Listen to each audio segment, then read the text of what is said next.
When the pandemic began, the way we did business changed. The corner office was switched up for a seat at the dining room table. You might have gone from having an executive bathroom key to taking time in between your Zoom meetings to help your child potty train. The Beehive workplace? Just the mere thought of it now fills you with dread and unease. Will we ever return to the before times? Or should we stop waxing nostalgic for the past and be striving for something more? How about we strive for something better, such as a work-life balance that could leave us more fulfilled, both personally and professionally?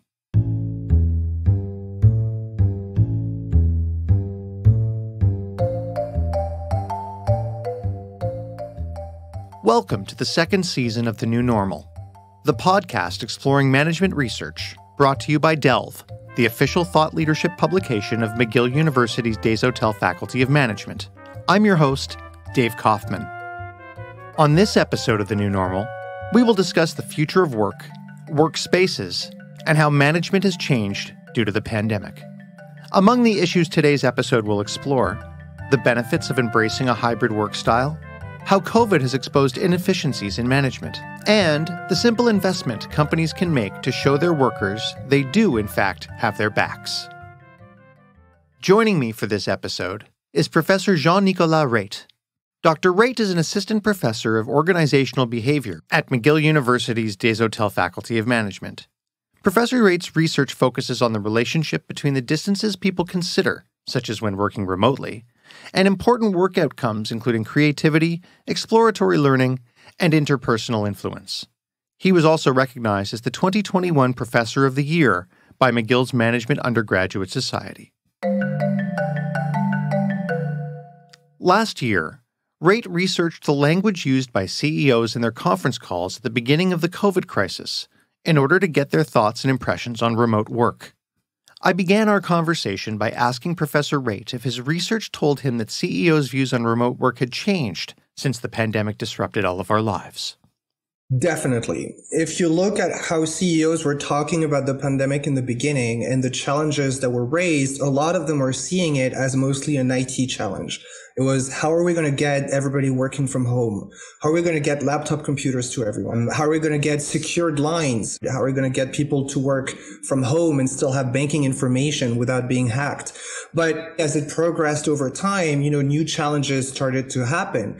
And so at first there was a skepticism about, are people going to be actually working? Is it really successful? And that really stems from a long-term skepticism, that's been going on for 30 years, where people are really wondering if people are at home, they're just not going to work. But as time progressed, CEOs have been more and more optimistic about it, saying, well, this is actually working really well. And now it creates new opportunities. A lot of them started saying, well, maybe we don't have to be so focused on real estate, right? On having offices that need to get bigger and bigger. Maybe we can save money here.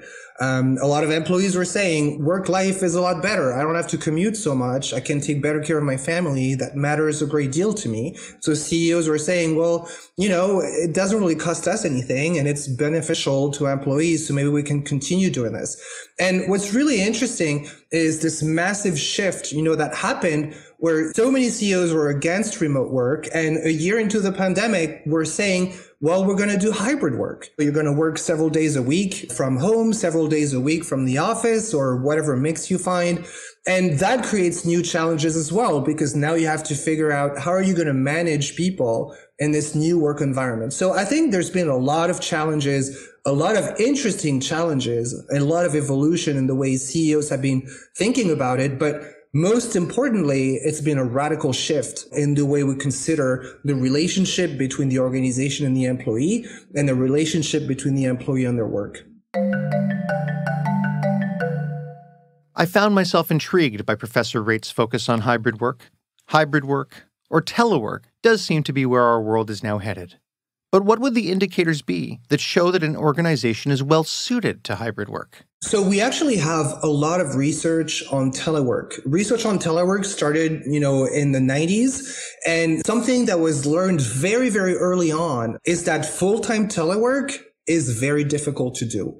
And the reason full-time telework is very difficult to do is because people tend to feel isolated. They don't really fit in the culture anymore. And they start thinking of themselves as more consultants or freelancers than employees. This is why if you look at how, actual telework programs have been developed in organizations that took it seriously, organizations that said, well, we're going to offer an actual program. They don't just send people home full time. What they do is they make sure that people have a separate room, for example, where they can work with a desk and a professional phone line and a professional internet line. Then, there is like training so that managers can understand how do you manage somebody who is working from home part of the week. And then, they also schedule things differently so that when the employee is working from home, they can do more of the tasks that are individually based. And when they're at the office and they have most of their meetings, this is when it really matters that people can interact and share more about the culture and what's important. What we used to call telework, which is working mostly from home and then part of the time from the office or whatever the mix is. Now we're calling it hybrid work. It used to be telework, and we have a lot of research that it works. So, if hybrid work does in fact work, then who is affected negatively by this change? One of the first casualties that comes to mind is the city center. My city, Montreal, for example, has suffered greatly since the start of the crisis. Downtown is deserted, offices sit empty, and all ancillary businesses have been greatly hurt by the lack of people visiting the city center. I was curious if Professor Reyt had any indication from his research if CEOs feel any responsibility as corporate citizens to help with the revival of downtown city centers. What I see in my data is that, CEOs are really, really focused on how to keep the company afloat. And a lot of times it's not really so much the CEO that talks about the real estate footprint. It's the CFO. If you look, in a lot of cost structures of companies, probably the number one cost in a lot of knowledge intensive companies is the workforce. But the number two cost is real estate. I think a lot of CFOs who are trying to balance out their budgets have been saying, we've been saving all of that money to build this second building, but now we're thinking maybe we don't have to build it anymore, or maybe we can sell this building. And so I really don't see in my data much concern about city centers, but I think, it's more individually based. Organizations are doing what's best for them. Reyt is clear that as much as the individual may be empathic to the problems facing the city, the work shift we're currently seeing is one that benefits the company, the worker, and the ability to better do the work itself. I think about city centers, something to think about. There's a lot of businesses that are suffering, and I see it. Like my favorite French bakery is suffering a lot, and I talk to them about it, and it's very difficult because a lot of companies are just not coming back. But at the same time, this is happening, but you also had a lot of distress, a lot of anxiety from people working in towers, office buildings in the city center. That was not like a utopia, stacking people up in huge towers, cramming them into subways where they would have huge commute times. 50 years ago, the main diseases or difficulties people were having were like back problems. That was the main thing where what employees are struggling with. Well, their back hurt. Now it's stress and anxiety. And a lot of it is because we're crammed into smaller and smaller places. There is a lot of crowding going on, and this is stressful to people. I do some research. I have this paper coming out about the negative effects of crowding on human behavior. And there is really a well-established link. When people are in a crowded situation, they become more aggressive. This is not something that was so great before. So I think it's a little bit of give and take, right? On the one hand, definitely there's a negative impact on the economy in terms of city centers. On the other hand, there is also a relief, for millions of employees that instead of going to a crammed building 5 days a week, maybe they're just going to do it 3 days a week. When laid out like that, even 3 days a week in the beehive seems like too many. Yes. If you see about how remote work, what organizations implemented it the easiest in the transition, it was every single organization that already had a program. And so typically they have work that's pretty standardized where you can manage people over the phone or over just the internet.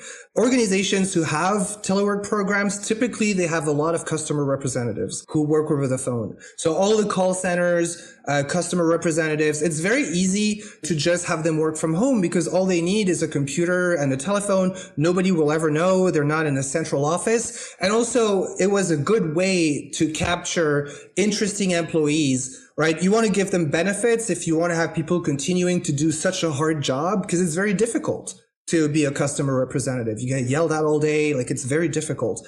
But if you can offer them to work part of the week from home, well, it becomes a lot more desirable because then maybe you have a single mother that it's really going to help if she can do that. The jobs that have transitioned the fastest during the pandemic were all of the hotlines, customer representatives, all of the standardized office jobs, because all of the management methods were already in place to be done virtually. Then you have jobs that are a bit more difficult, which is the more collaborative jobs, the more knowledge intensive jobs. I've seen, for example, some CEOs who have consultants or who have creative people or engineers. They're saying, yes, it has advantages, but at the same time, a lot of our work is about solving problems in teams. And now we have to create all of these Zoom meetings and, it's very difficult to get a hold of everyone. These jobs are a bit more difficult to transition, but this is why there is hybrid work, so that you can have the best of both worlds. But this only seems to work for those of a certain status. We've heard the complaints from lower income workers. We've heard how working from home is much less equitable for women and minorities. Professor Reyt mentions overcrowding in an office space. But for those who come home to 3 kids and a dog and a cat in their small apartment, they may be running into those overcrowding problems at home. And now the biggest of all problems may be that home and work is a blurred line. It's definitely an issue. We've opened up a window into people's homes, and now we can see really how they're living. I see this in the classroom as well. This is something I never thought about, but I have a lot of students who are sharing bedrooms with younger siblings.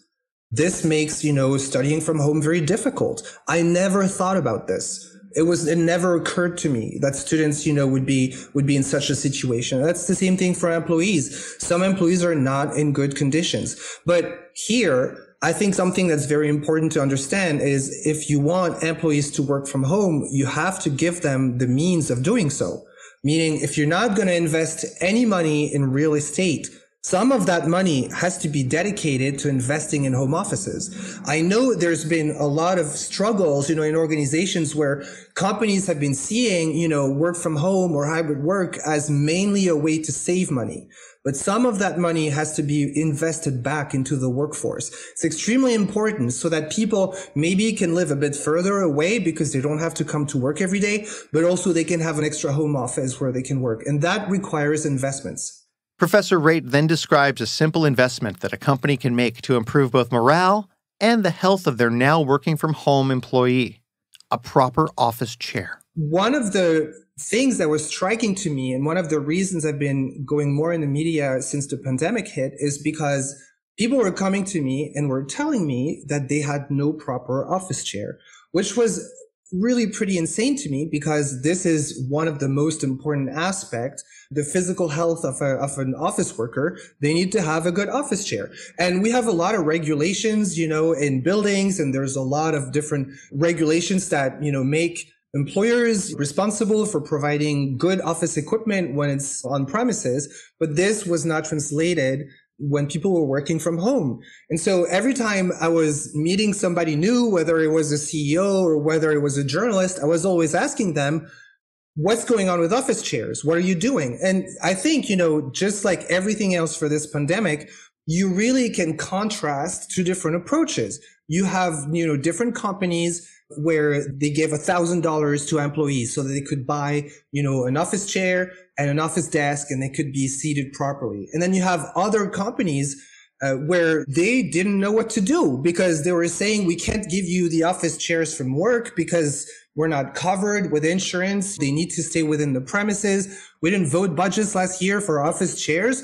And so for the longest time, you had employees who basically were sitting on kitchen chairs or just normal chairs. It's extremely important here to understand that when everything is different, When the world is different and you ask people to work part of the time from home, you have to give them the right conditions to do so. And that involves having the right equipment, having the right office chairs. That also involves having the right type of management. Just the same way you can't do things the same in terms of office chairs. It's the same thing about management. You can't manage them the same if they're working from home as if they were working all week from the office. The right type of management is crucial. And among the issues laid bare by COVID is how quickly bad management has been exposed. So I've been saying for a long time that COVID-19 is a medical crisis, but it's also a leadership crisis. And every employee that listens to us, they're going to fit into one of two categories. They're going to fit into either they have someone who's at the top of the organization who's more a manager, meaning somebody who implements existing systems, versus somebody who's a leader, somebody who's able to understand that the world has changed, that things need to be done different. And so it's fine. Let's just do things different. In terms of management, what's extremely important to understand is that you can't control how people are working when they're working from home. You just can't. They're not there. You can't see them. You don't focus on that. You focus on explaining to them why they're working. You have to remind them exactly what the purpose of their work is so that they have meaning in it, and then you let them figure out the how. And so, as we look towards the future, even once the pandemic is far in our rearview mirror, Professor Reyt seems sure that many of us will never have to step back into an office for 40 hours a week, ever again. Definitely. If you look in my data, I can really see that pretty much all of the more modern technology sectors, they're saying we've switched to work from home permanently. Not all of them, but a lot of them. And those who are not switching permanently to it, they're switching, in terms of hybrid work. And they're saying we're just going to be a lot more flexible into space. And now they're thinking, what should the new office, the office of the future, what should it look like? I mean, it shouldn't look like a beehive, that's for sure, because that's irrelevant now. You don't need a beehive if people are only here 2 or 3 days a week. What you need is a place where people can collaborate, where people can exchange information, where they can learn from one another, not little cells where people are spending 8 hours a day. So I definitely believe that a lot of sectors have announced that they will not come back to how it was before. There's a variety of reasons for this. It makes sense from a financial perspective. It's very difficult for companies to stay afloat in a pandemic. So they're saying we're going to save, like it's removing a lot of financial burden for us. But also they're realizing that the overwhelming majority of employees enjoy working from home part of the week. They do. It's useful to them. A lot of families have two parents working, and it was a struggle. They had to leave work, go pick up the kid, take care of the kid, bathe the kid, and then they put the kid to bed and then continued working. Now people can be a lot more flexible about that kind of stuff. If something the organization can do can have positive impacts on how people live their lives, then, it makes sense that they continue doing so. It's so important for the organization to have that positive impact. We've seen so much burnout since the start of COVID. And with the changing work environments, more of an emphasis has been put on trying to ensure that a proper work-life balance does exist. Definitely. One of the main arenas of research in telework over the past 30 years has been how can teleworkers manage the overlap or the blurring between work and life. It is very tricky. There are advantages in having blurred boundaries, which is, you can manage better competing demands, right? You're not stuck at work while you have a personal problem you can't deal with. You can switch around. The problem, of course, it creates new expectations of how responsive are you going to be to emails? Can I ask you at 7 p.m. to work and do something by tomorrow? For managers, something extremely important to understand is this is not tenable to just ask people to be constantly reachable, to be constantly able to answer emails. And what I see a lot of employees are doing is they're reinstating some boundaries between their work and their life. Successful telework programs, for example, already have a spatial boundary. Past telework programs, a lot of them would not allow you to work from home if you didn't have a separate home office. Just would not allow you to do it because they know that if you start working in your kitchen or your living room, you're going to have so many different things, competing demands, all that kind of stuff. It's very difficult to deal with. But there is also something about the temporal boundary. How are you going to separate your work and your life? I see a lot of people who are saying, I don't respond to emails on the weekend anymore. I don't respond to emails after 7 p.m. And I encourage people to do so. You need also to train your manager. You need to show that there is a limit to how much you're going to work. And this is extremely important for people's mental health, to have boundaries between work and home so that they're not drowning in this constant monitoring of emails and working anytime, anywhere.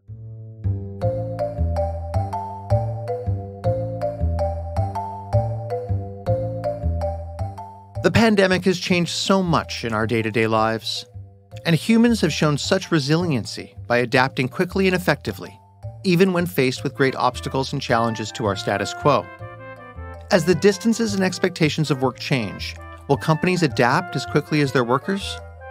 Stay tuned as we navigate this new normal together.